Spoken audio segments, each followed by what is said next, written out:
Imagine standing alone in the center of a black, boundless ocean of sand, where the only sound is the terrifying silence of the cosmos pressing down on the Earth.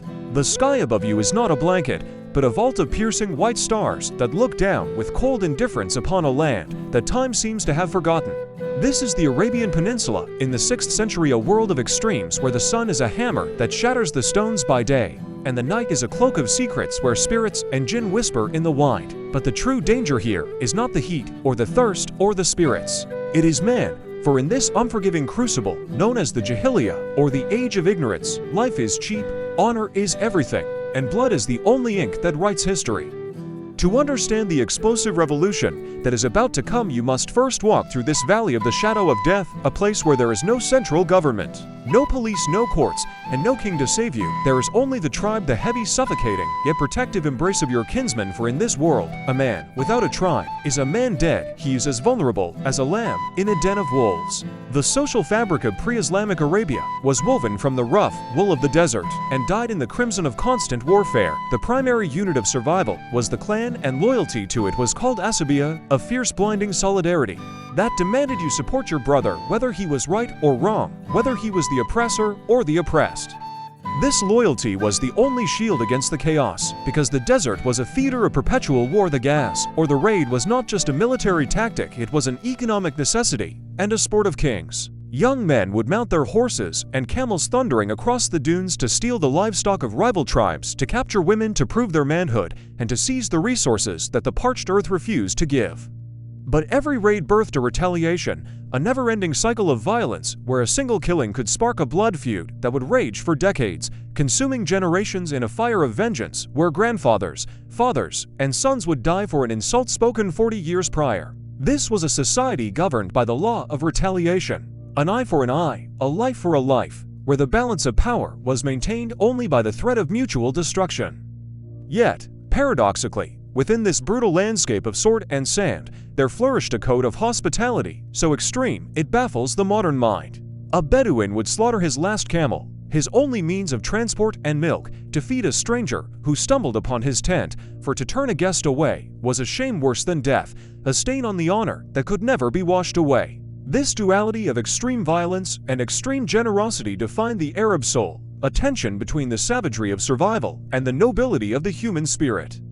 Religion in this era was a fragmented, chaotic mosaic, a reflection of the fractured tribal landscape. The Arabs were not atheists, they were deeply spiritual. But their spirituality was a desperate attempt to bargain with the unpredictable forces of nature and destiny. The land was filled with gods. Every tribe had its own idol, its own patron deity carved from stone or wood, whom they carried into battle and consulted before every major decision. The center of this polytheistic whirlwind was Mecca, a city that sat like a spider in the web of trade routes, and at its heart stood the Kaaba, the ancient house of God. But in these days, the Kaaba was not a sanctuary of the one God, it was a pantheon of 360 idols. A crowded house of stone deities representing every tribe and every fear. There was Hubal, the towering god of red carnelian, who presided over the casting of divination arrows, determining who would marry, who would travel, and who would die. There were the three great goddesses, Al-Lat, Al-Uzza, and Manat, the daughters of God, as they were called, worshipped at shrines across the Hejaz with blood sacrifices and circumambulation. People worshipped stones that had fallen from the sky, they worshipped the sun and the moon, they worshipped trees that whispered in the wind, and they feared the jinn, the smokeless fire spirits that haunted the ruins and the dark places of the desert, causing madness and poetry. The pilgrimage to Mecca, the Hajj, existed long before Islam, but it was a carnival of idolatry where men and women would sometimes circle the Kaaba naked, clapping and whistling, believing that their nudity symbolized a shedding of their sins. And while animal sacrifice was the norm, the blood of camels and sheep flowing in the streets to appease the stone faces. There were darker whispers in the history of the Arabs, echoes of a time when human sacrifice was vowed to the gods in moments of supreme desperation, a reminder of the terrifying lengths to which fear could drive the pious. Yet, amidst this cacophony of idolatry, there were pockets of silence, lonely voices calling for something else. There were the Jews of Yathrib and Khabar, powerful tribes of farmers and warriors who held the Torah and remembered the prophets. There were the Christians in the south, in Najran, and the chaotic borderlands of the north, monks living in caves and hermits wandering the sands, preaching of a Messiah and a judgment day. And there were the Hanifs, the solitary seekers of truth, who refused to bow to idols, men who wandered the hills around Mecca, leaning against the stones of the Kaaba, weeping and crying out to the God of Abraham, asking where the true religion had gone, yearning for a purity that had been lost in the centuries of darkness. But these voices were drowned out by the noise of the marketplace and the clashing of swords. The society that these gods watched over was fiercely patriarchal, a world where women were often treated as little more than chattel, objects to be owned, traded, and inherited. In the darkest corners of this culture, a man could inherit his father's wives, along with his camels and sheep, marrying his own stepmothers, in a practice that solidified the clan's wealth but stripped the woman of her autonomy. The birth of a daughter was often met not with joy, but with a dark cloud of shame and anxiety, for a daughter was seen as a burden, a mouth to feed, who could not fight, and a potential source of dishonor if she were captured in a raid and enslaved. This fear drove some tribes to the horrific practice of wad, female infanticide, where a father would take his newborn daughter out into the desert, dig a shallow grave in the sand, and bury her alive, her screams silenced by the earth. A practice so cruel it haunted the conscience of the Arabs even then, yet was justified by the twisted logic of poverty and pride. And yet the contradictions continued, for in this same society that buried its daughters, there were women of immense power and influence, businesswomen like Khadija, who commanded caravans and employed men, priestesses who spoke for the gods, and poets whose verses could start wars or end them, proving that the spirit of the Arab woman was unbreakable even under the weight of oppression. Slavery was the bedrock of the economy, a brutal reality where human beings were bought and sold like cattle in the markets of Mecca and Ukaz. These slaves were the debris of war, men and women captured in raids, Abyssinians brought across the Red Sea, Persians and Romans taken in border skirmishes. They were the invisible machinery that kept the oasis green and the houses of the wealthy running, living lives of utter subjugation, with no rights, no lineage, and no hope, their bodies the property of their masters to be used for labor or pleasure. The moral landscape of the Jahiliyyah was a place of excess, where the harshness of life was numbed by the pleasures of the flesh. Alcohol flowed like water in the taverns of the cities, and the tents of the chiefs, wine imported from Syria and Iraq or fermented from dates. Drinking was not just a pastime, it was a status symbol, a way to show that one could afford to waste wealth. Gambling, or maisir, was a national obsession, particularly a game played with arrows for the meat of a slaughtered camel, where men would bet their entire fortunes, their herds, and even their freedom in a dizzying rush of adrenaline, often leaving families destitute in a single night. Usury, or riba, was the engine of the Meccan economy. The wealthy merchants of the Quraysh would lend money at exorbitant interest rates, doubling the debt if it could not be paid on time, a system designed to entrap the poor and the Bedouin in a cycle of eternal servitude, turning free men into slaves of debt and consolidating the power of the elite. And yet, despite this moral decay, there was a rigid, unwritten code of honor that held the chaos at bay. A man's word was his bond. To lie was a cowardly act. To betray a trust was a capital offense. This was a culture of extreme contrasts, where a man would cheat a stranger in the market in the morning, but die to protect him in the evening if he had granted him sanctuary.